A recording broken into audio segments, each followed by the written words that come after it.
Hello နော်လေးစုံမြန်မာကိုလာအားပေးကြတဲ့ညီကောင်မောင်တို့များအားလုံးမင်္ဂလာပါကိုဘွားမှာတကယ်ဖြစ်ကျင်တဲ့ပန်းတိုင်နဲ့နီးစက်မလားပဲဒီတိုင်းလေးမျောပါနေမိတယ်လို့ခံစားမိဘူးလားပုံမှန်လိုနှစ်တကူပြောင်းတဲ့အချိန်တွေမှာဒီလိုစိတ်မျိုးဖြစ်တတ်ကြပါတယ်မကောင်းတဲ့အလေးကြီးဟောင်းတွေကိုဆွတ်လွတ်မယ်ကောင်းတဲ့အလေးကြီးတွေကိုစတင်မယ်ဒီတစ်ခါတော့တကယ်ထူးခြားရမယ်ငါပြောရတဲ့အတိုင်းတကယ်လုပ်ပြမယ်ဆိုပြီးကိုဂတိတွေပေးတတ်ကြတယ်ဒါပေမဲ့မကြခင်မှာပဲမူလနေရာကိုပြန်ရောက်သွားပြီးကိုဖြစ်ကျင်တဲ့ပုံစံနဲ့ဝေးကွာနေစေဖြစ်နေတတ်ပါတယ်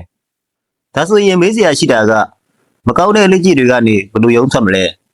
။ကိုဖြစ်ကျင်တဲ့အလေးကြီးတွေကိုရောဘယ်လိုမျိုးလွယ်လွယ်ကူကူနဲ့ဘယ်လိုအလျောက်ဖြစ်သွားအောင်လုပ်မလဲ။ဒီမေးခွန်းတွေအားလုံးကို James Clear ရေးသားရတဲ့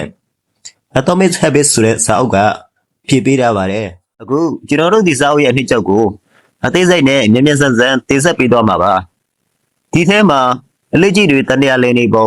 habit loops ဒိုပါမင်းမြင့်သက်လာမှုဖြစ်စဉ်ပတ်ဝန်းကျင်ကိုကြိုတင်ပြင်ဆင်ခြင်း climbing your environment နဲ့တခြားစိတ်ဝင်စားစရာအကြောင်းအရာတွေကိုနဲ့ရှိုင်းလေ့လာသွားကြပါမယ်ကျွန်တော်ကိုယ်တိုင်လည်းဒီစာအုပ်ပါချက်လက်တွေကိုသုံးပြီးကိုယ့်ရဲ့လက်ကြီးတွေကိုဘယ်လိုပြုပြင်ပြောင်းလဲနေလဲဆိုတာဗီဒီယိုအဆုံးမှာဆက်လိုက်ရှင်းပြပေးတော့မှာမို့လို့အဆုံးထိကြည့်ပေးဖို့မမေ့ပါနဲ့ဒီနှစ်ချုပ်လေးက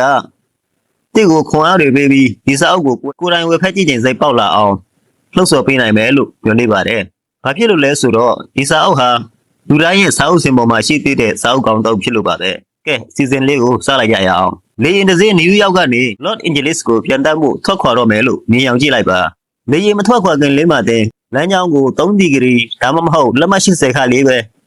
အနည်းငယ်ပြောင်းလဲလိုက်တယ်ဆိုပါစို့။အဲ့ဒီအတိုင်းသာတောက်လျှောက်ပြန်တက်သွားမယ်ဆိုရင်တင်ရောက်သွားမယ့်နေရာဟာမူလရည်မှန်းထားတဲ့ Los Angeles မဟုတ်တော့ပဲမက္ကဆီကိုနိုင်ငံကတီဟွာနာမြို့နားကိုရောက်သွားမှာဖြစ်ပါတယ်ကျွန်တော်တို့ရဲ့အလေးကြီးတွေကလည်းဒီတိုင်းပါပဲအလေးကြီးလေးတွေကိုလဲငယ်စီပြောင်းလဲလိုက်တာဟာကျွန်တော်တို့ဘဝရဲ့လားရာကိုအကြီးကျယ်ပြောင်းလဲသွားစေနိုင်ပါတယ်အဲ့ဒီပြောင်းလဲမှုကိုလှုပ်ဆောင်နေတဲ့အချိန်မှာသတိမထားမိနိုင်ပေမဲ့နှစ်တော်ကြာလို့နောက်ကျောင်းပြန်လှည့်ကြည့်လိုက်တဲ့အခါမှာတော့အသေးမွှားလေးတွေကနေပြောင်းလဲလာမယ့်ဝါဆန်အားအလေးထားဆိုတာကောင်းကျိုးရောဆိုးကျိုးပါပေးနိုင်တဲ့တွန်းတစ်ဖက်ပါတဲ့သားလိုပါပဲကျွန်တော်တို့ရဲ့နေ့စဉ်အလေးထားလေးတွေကိုအနေငယ်လောက်ပြောင်းလဲလိုက်ရုံနဲ့နောက်တစ်ချိန်မှမတူညီတဲ့ဘဝပန်းနိုင်တစ်ခုစီကိုရောက်သွားစေနိုင်ပါတယ်ကြီးမားတဲ့လှုပ်ဆောင်ချက်နဲ့တည့်ရခိုင်နှုန်းတူတက်မှုကျွန်တော်တို့ဟာကြီးမားတဲ့အောင်မြင်မှုတစ်ခုရဖို့ဆိုရင်ကြီးမားတဲ့လှုပ်ဆောင်ချက်တွေလိုအပ်တယ်လို့ပဲအများအားကိုယုံကြည်တတ်ကြတယ်ဘယ်လိုပန်းနိုင်မျိုးမှမဆိုလူတွေတတိထားမိလောက်အောင်ထူးခြားတဲ့ပြောင်းလဲမှုကြီးတွေဒါမှမဟုတ် quantum leap လို့ခေါ်တဲ့အချိန်ဟုန်ပြင်းတဲ့ခုန်ပြန်ကျော်လွှားမှုကြီးတွေကိုပဲ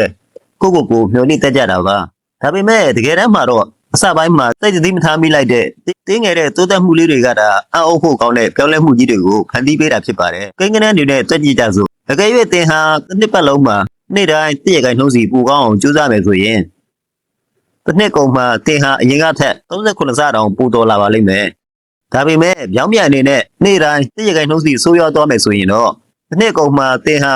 တုံညနာအထိကျဆင်းသွားမှာပါဒီနေရာမှာအလေးထားတွေဟာပေါင်းဆက်သွဘွားနှုံးကွန်ပေါင်းအဖက်အနေနဲ့အလွတ်လောက်ပါတယ်စိတ်ဖိစီးမှုတွေကိုစိုးမြင်တာတွေဟာတိတ်ကိုစိုးကျိုးဘက်ကိုဥတီသွားစေနိုင်တယ်လို့ခုတုတရှာဖွေတာလှုပ်နိုင်စွမ်းအကောင်းတာနဲ့ပြောင်းကျင်မှုအသစ်တွေသိယူတာမျိုးကတော့တိဝကိုကောင်းကျိုးဘက်ကိုပေါင်းဆက်သွင်းတင်ပေးသွားမှာဖြစ်ပါတယ်